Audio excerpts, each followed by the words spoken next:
BSP की क्या पहचान, बीएसपी की क्या पहचान। बहुजन समाज पार्टी जिंदाबाद, बहुजन समाज पार्टी जिंदाबाद,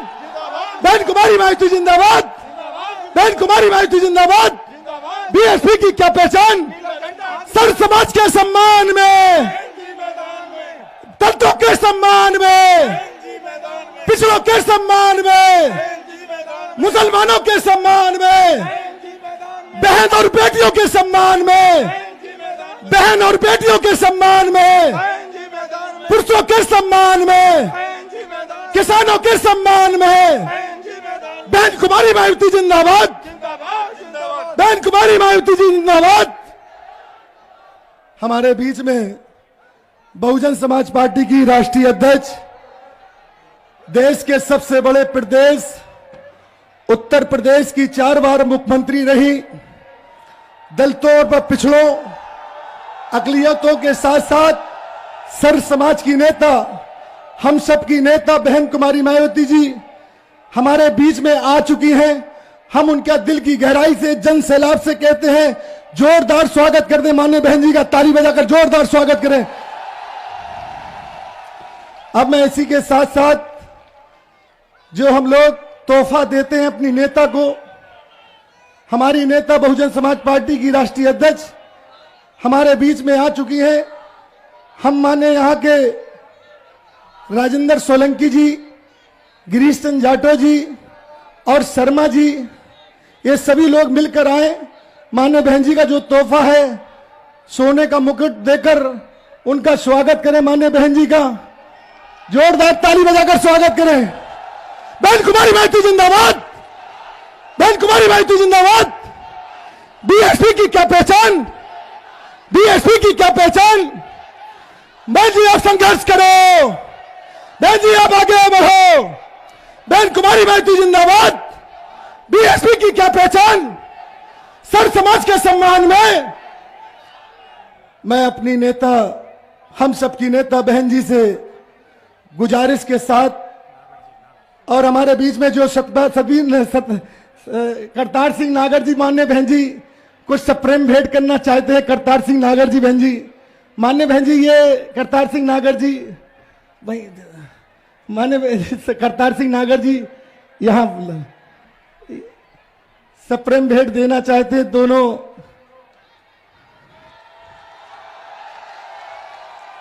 हमारे बीच में, हम अपनी नेता बहन जी से अदब के साथ गुजारिश करते हैं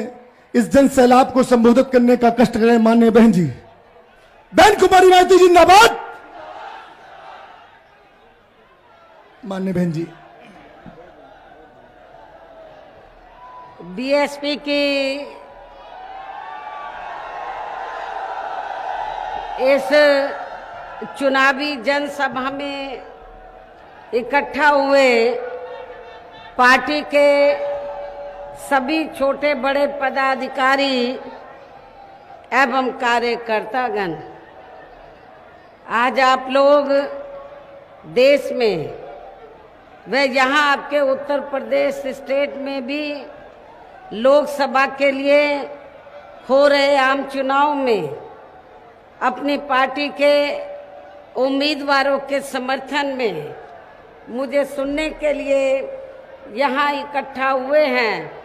तो उसके लिए मैं आप सभी लोगों का हार्दिक दिल से आभार प्रकट करती हूँ। वैसे आप लोगों को ये मालूम है कि हमारी पार्टी कांग्रेस, बीजेपी व अन्य किसी भी विरोधी पार्टी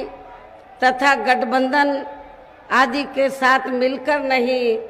बल्कि अकेले ही अपनी पार्टी के बलबूते पर पूरी तैयारी व दमदारी के साथ ये चुनाव लड़ रही है। इसके साथ ही हमने टिकट बंटवारे के मामले में भी सर्व समाज के लोगों को उचित भागीदारी दी है, जिनको कामयाब बनाने के लिए अपनी पार्टी के लोग पूरे जी जान से लगे हुए हैं। आप लोगों को ये मालूम है कि हमने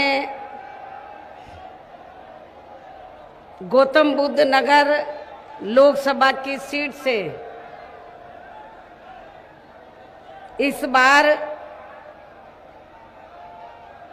श्री राजेंद्र सिंह सोलंकी को चुनाव के मैदान में उतारा है।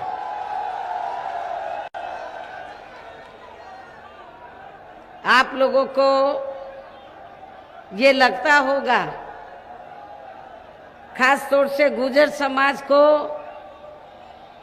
इस क्षेत्र के गुर्जर समाज को ये लगता होगा कि बहुजन समाज पार्टी ज़्यादातर यहाँ इस सीट से गुर्जर समाज को लोकसभा के लिए चुनाव लड़ाती रही है, लेकिन इस बार गुर्जर समाज को टिकट ना देकर बहुजन समाज पार्टी ने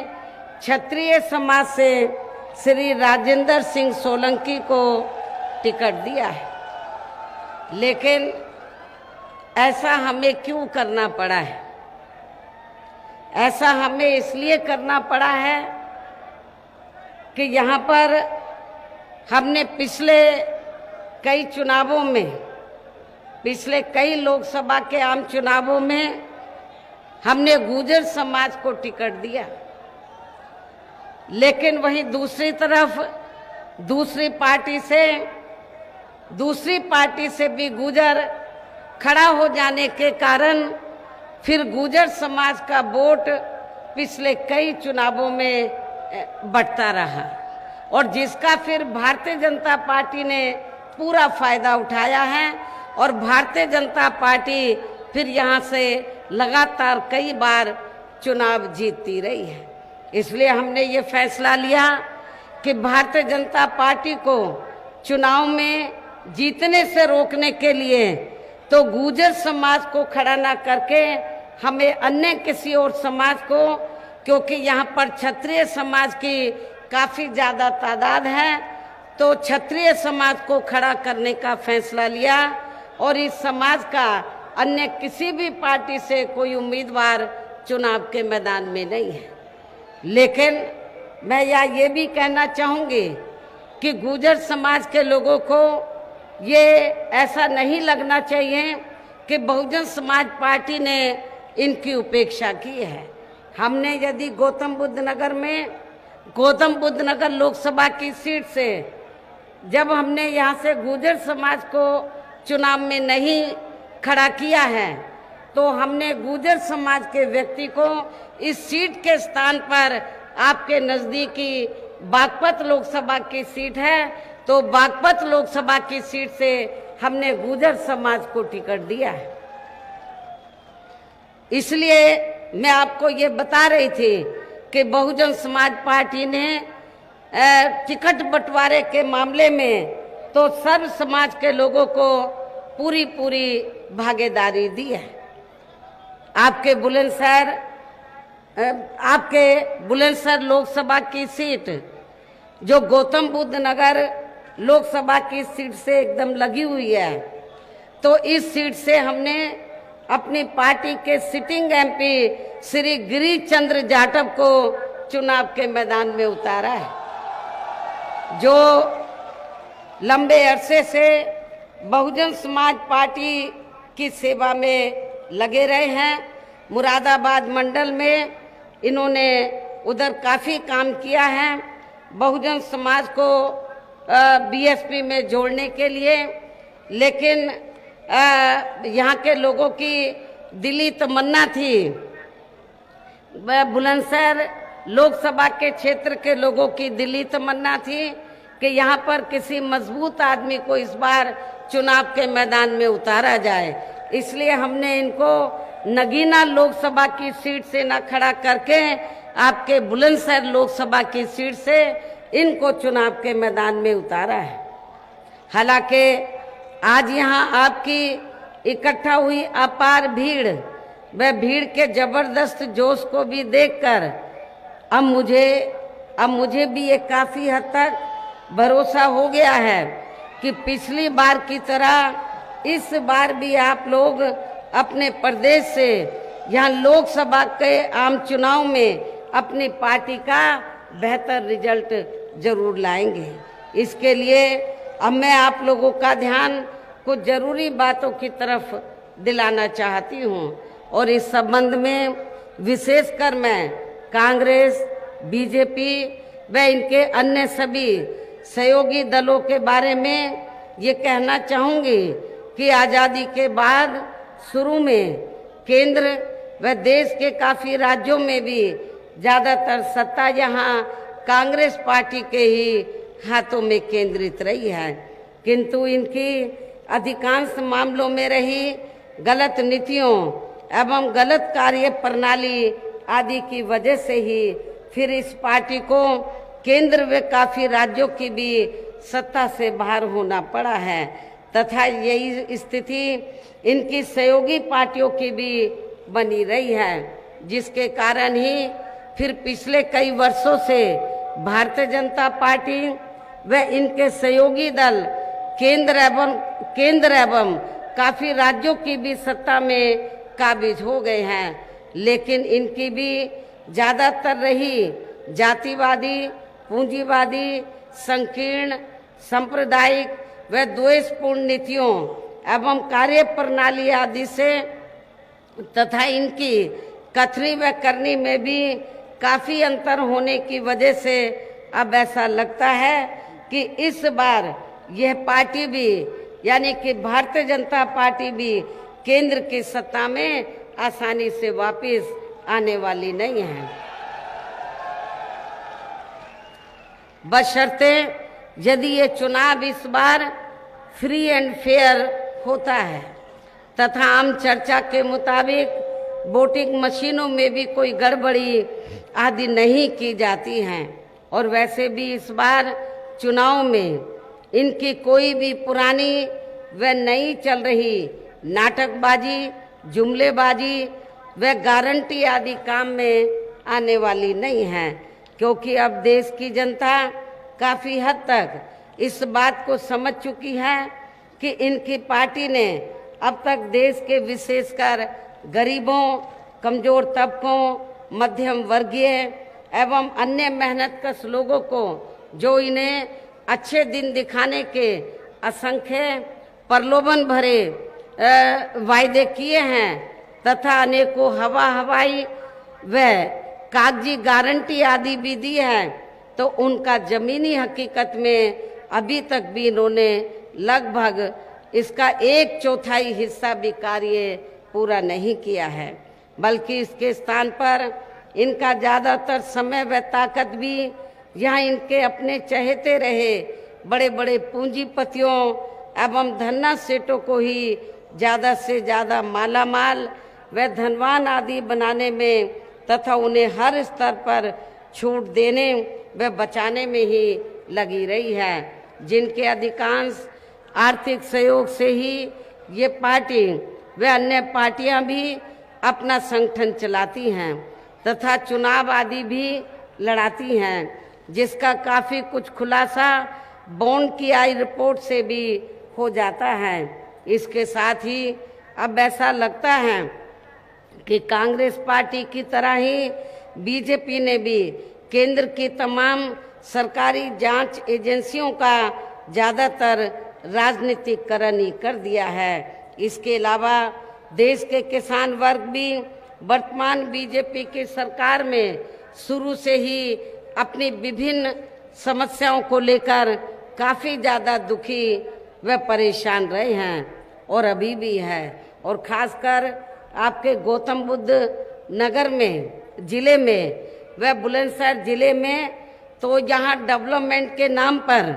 विकास के नाम पर तो किसानों की औने पौने दांव में ज़मीन ले ली जाती है, लेकिन उनको उचित मुआवजा नहीं दिया जाता है, जिसको लेकर हमारे किसान भाई आए दिन आंदोलित रहते हैं। ये भी किसी से छिपा नहीं है, जबकि उत्तर प्रदेश में जब मेरे नेतृत्व में सरकार बनी तो हमने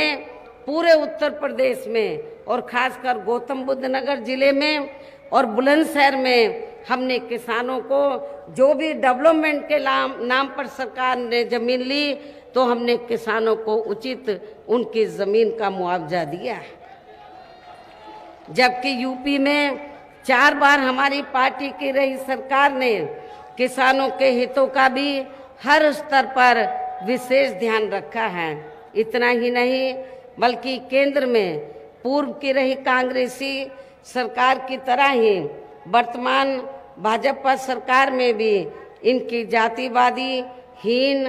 सांप्रदायिक एवं पूंजीवादी सोच व नीतियों के चलते ही पूरे देश में सर्व समाज में से खासकर गरीबों, दलितों, आदिवासियों, पिछड़े वर्गों, मुस्लिम एवं अन्य धार्मिक अल्पसंख्यक समाज के लोगों का भी पूर्ण रूप से विकास व उत्थान आदि नहीं हो सका है। और इस संदर्भ में वैसे आप लोगों को ये मालूम है कि पूरे देश में यहाँ दलितों, आदिवासियों एवं अन्य पिछड़े वर्गों का सरकारी नौकरियों में वर्षों से अधूरा पड़ा आरक्षण का कोटा भी अभी तक पूरा नहीं भरा गया है। विशेषकर एससी व एसटी वर्गों के सरकारी कर्मचारियों का पदोन्नति में आरक्षण भी अब काफी हद तक प्रभावहीन ही बना दिया गया है। और समाजवादी पार्टी की जब यहाँ यूपी में सरकार रही तो इसको बिल्कुल ही उन्होंने खत्म कर दिया था। साथ ही केंद्र व राज्यों में भी विरोधी पार्टियों की रही सरकारों में इन सभी वर्गों को प्राइवेट सेक्टर में आरक्षण दिए जाने की व्यवस्था किए बिना ही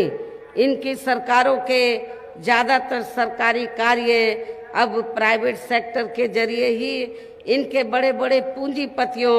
व धन्ना सेठों आदि को ही दिए जाने के कारण अब इनको पूरे देश में आरक्षण का बहुत कम ही लाभ मिल पा रहा है। इसी प्रकार इनका अन्य और मामलों में भी शोषण व उत्पीड़न आदि होना अभी तक भी बंद नहीं हुआ है। इनके साथ साथ मुस्लिम व अन्य धार्मिक अल्पसंख्यक समाज के लोगों की भी हालत हर स्तर पर यहाँ काफ़ी ज़्यादा खराब व दयनीय ही बनी हुई है। इतना ही नहीं बल्कि पिछले कुछ वर्षों से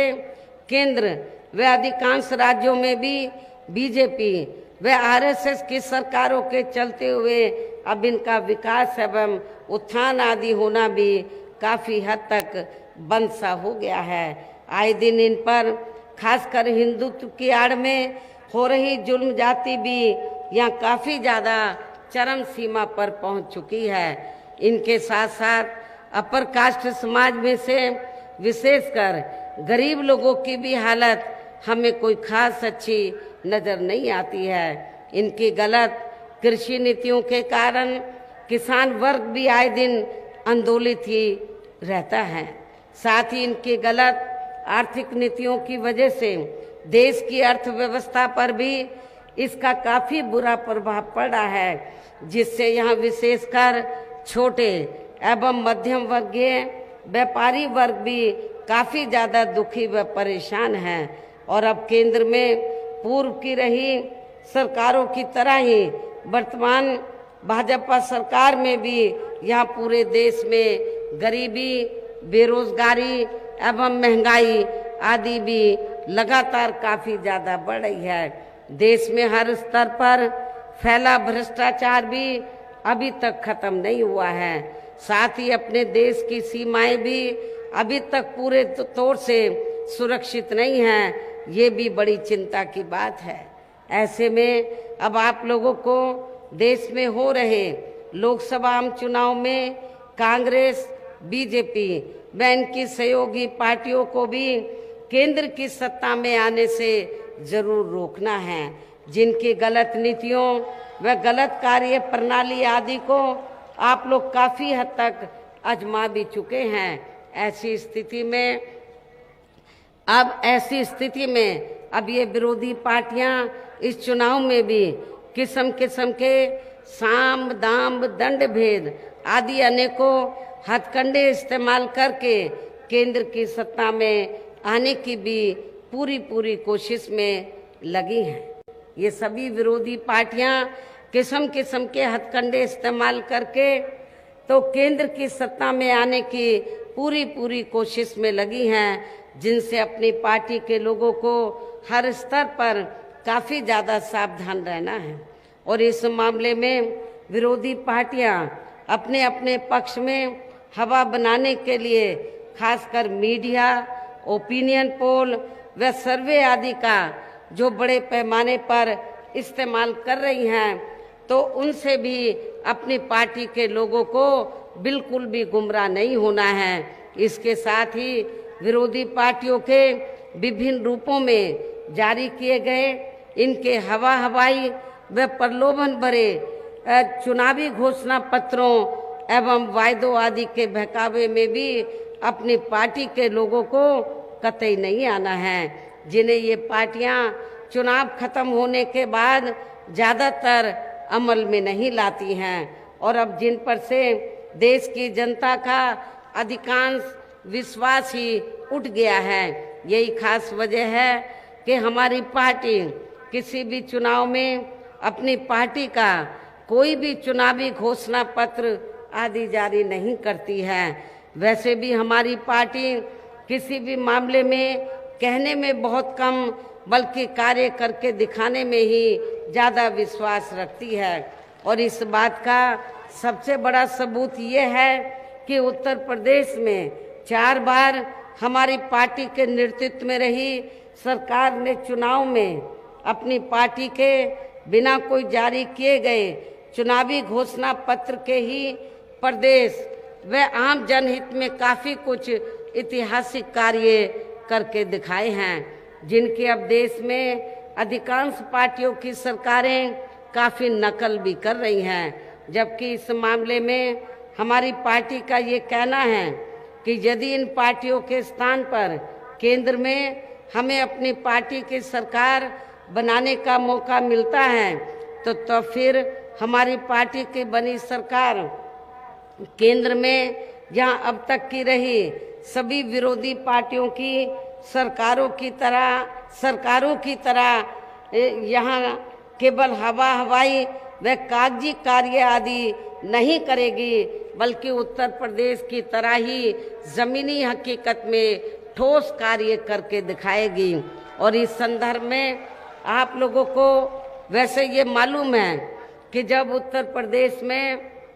मेरे नेतृत्व में पूर्ण बहुमत की सरकार बनी 4थी बार, तो आपका ये जो नोएडा, ग्रेटर नोएडा, गौतम बुद्ध नगर पूरा आसपास का क्षेत्र ये काफ़ी खराब स्थिति में था। इसका कोई डेवलपमेंट नहीं किया गया था। लेकिन जब मेरी सरकार बनी, हमने इस क्षेत्र को पूरा विकसित किया। इस क्षेत्र को हमने गौतम बुद्ध के नाम से नया जिला दिया, गौतम बुद्ध के नाम से बड़ी यूनिवर्सिटी बनाई, या एक्सप्रेस वे बनाया। जो ये एयरपोर्ट बनाने की बात कर रहे हैं, सब इसकी रूपरेखा आधारशिला मेरी गवर्नमेंट में ही रख दी गई थी, जिसको अब ये भुनाने में लगे हैं। और यहाँ पर शिक्षा के क्षेत्र में, चिकित्सा के क्षेत्र में, हर क्षेत्र में इस एरिया को काफ़ी विकसित किया गया, जिसके कारण बड़े पैमाने पर यहाँ पर छोटे बड़े उद्योगपति आकर अपना कारोबार कर रहे हैं, और जिसकी वजह से यहाँ इस क्षेत्र के लोगों को रोटी रोजी के साधन मिल रहे हैं। लेकिन ये देन बीजेपी की सरकार की नहीं, बल्कि बहुजन समाज पार्टी की सरकार की यहाँ उत्तर प्रदेश में रही है। और इस संदर्भ में खासकर मैं ये कहना चाहूँगी, केंद्र द्वारा देश में पिछले कुछ समय से अति गरीब परिवारों को अस्थायी तौर पर फ्री में जो थोड़ी सी खाद्य सामग्री दी जा रही है, तो उससे इनका स्थायी तौर पर भला होने वाला नहीं है। और वैसे भी इनकी ये जटिल समस्या देश में हर हाथ को काम देने से ही केवल दूर हो सकती है, जिसकी तरफ हमारी पार्टी की बनी सरकार विशेष ध्यान देगी। साथ ही देश में पिछले काफ़ी वर्षों से आए दिन बढ़ रही गरीबी, बेरोजगारी व महंगाई आदि से भी जनता बहुत ज़्यादा दुखी व परेशान है, जिसे भी आर्थिक नीतियों में तब्दीली करके जरूर दूर किया जाएगा। हिंदुत्व की भी आड़ में पिछले कुछ वर्षों से खासकर मुस्लिम समाज के लोगों का द्वेष की भावना से जो इनका काफी ज्यादा शोषण व उत्पीड़न आदि किया जा रहा है, तो उसे भी जरूर रोका जाएगा। और ये सब हमने अपने यूपी की रही सरकार में करके भी दिखाया है। इसके अलावा हमने यूपी में सर्व समाज में से गरीब एवं बेरोजगार लोगों को बेरोजगारी भत्ता आदि न देकर उन्हें बड़ी तादाद में रोटी रोजी के साधन भी उपलब्ध कराए हैं। जो अब ये कार्य भी अधिकांश ठंडे ही पड़े हैं, जिनको फिर सरकार बनने पर प्राथमिकता दी जाएगी। कहने का तात्पर्य ये है कि देश में इस समय हो रहे लोकसभा चुनाव में विरोधी पार्टियों के जारी किए गए उनके हवाई व प्रलोभन भरे चुनावी घोषणा पत्रों आदि के बहकावे में अब यहाँ खासकर देश के अति गरीबों, मजदूरों, बेरोजगारों एवं मेहनतकश लोगों को बिल्कुल भी नहीं आना है। और अब इन्हें ऐसी सभी विरोधी पार्टियों को हर हालत में केंद्र की सत्ता में आने से जरूर रोकना है, जिनकी कथनी व करनी में काफी अंतर रहा है तथा जिन्हें ये लोग बरसों से आजमा भी चुके हैं। ऐसे में अब मेरा यही कहना है कि आप लोगों को अपने खुद के व अपने प्रदेश व देश के भी हित में, अपने क्षेत्र के भी हित में अपने वोटों को यहाँ कांग्रेस, बीजेपी व अन्य विरोधी पार्टियों को न देकर केवल अपनी एकमात्र हितैषी पार्टी बहुजन समाज पार्टी को ही देना है। जो ये पार्टी उत्तर प्रदेश की तरह ही केंद्र में भी अपनी पार्टी की सरकार बनने पर फिर पूरे देश में यहाँ अपनी पार्टी की सर्वजन हिताय व सर्वजन सुखाय की नीतियों पर आधारित ही सरकार चलाएगी। इसके साथ साथ केंद्र से जुड़ी आपके क्षेत्र की जो भी यहाँ स्थानीय समस्याएं होंगी तो उन्हें भी फिर दूर करने का हर संभव पूरा प्रयास किया जाएगा। साथ ही यहाँ गरीबों, मजदूरों, बेरोजगारों, कर्मचारियों, किसानों, छोटे व्यापारियों एवं अन्य मेहनतकश लोगों के हितों का भी विशेष ध्यान रखा जाएगा। सर्व समाज में से खासकर दलितों, आदिवासियों, पिछड़े वर्गों, मुस्लिम व अन्य धार्मिक अल्पसंख्यक समाज के लोगों के विकास व उत्थान के साथ साथ हर स्तर पर इनकी सुरक्षा आदि के लिए भी सख्त कदम उठाए जाएंगे। और तभी फिर यहाँ वास्तव में अपने देश के महान संतों, गुरुओं व महापुरुषों में भी विशेषकर महात्मा ज्योतिराव फूले, श्री छत्रपति शाहू जी महाराज, श्री नारायण गुरु, बाबा साहब डॉक्टर भीमराव अंबेडकर एवं मान्यवर श्री कांशीराम जी आदि का अधूरा रहा सपना जरूर साकार हो सकता है, जिनको यूपी में हमारी पार्टी की रही सरकार द्वारा हर स्तर पर पूरा आदर सम्मान दिया गया है। इन्हीं खास बातों के साथ ही अब मेरा देश व आपके स्टेट के भी हित में यही कहना है कि हमारी पार्टी ने यहाँ जिनको भी लोकसभा के लिए चुनाव के मैदान में उतारा है, हमने गौतम बुद्ध नगर लोकसभा की सीट से और बुलंदशहर जो सुरक्षित लोकसभा की सीट से है, जिनको भी चुनाव के मैदान में उतारा है, जो आपके सामने यहाँ मंच पर भी मौजूद हैं, तो उन्हें आपको जरूर कामयाब बनाना है, जिसके लिए यहाँ पार्टी के सभी स्तर के छोटे बड़े पदाधिकारी एवं कार्यकर्तागण आदि पूरे जी जान से लगे हैं। और अब अंत में मेरा यही कहना है कि आप लोगों को वोट पड़ने वाले दिन यहाँ बीएसपी के अपने इन दोनों लोकसभा के प्रत्याशियों को बहुजन समाज पार्टी का जो चुनाव चिन्ह हाथी है, हाथी चुनाव चिन्ह के सामने वाले बटन को दबाकर इन दोनों प्रत्याशियों को जरूर विजयी बनाना है, जरूर जिताना है। रिकॉर्ड तोड़ वोटों के अंतर से इनको जिताकर पार्लियामेंट में भेजना है। इस खास अपील के साथ ही अब मैं अपनी बात यही समाप्त करती हूँ। जय भीम, जय भारत। बहुजन समाज पार्टी जिंदाबाद, बहन कुमारी महतो जिंदाबाद। बीएसपी की क्या पहचान?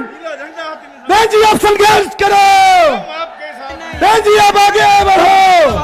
बहन कुमारी महतो जिंदाबाद, बहन कुमारी महतो जिंदाबाद।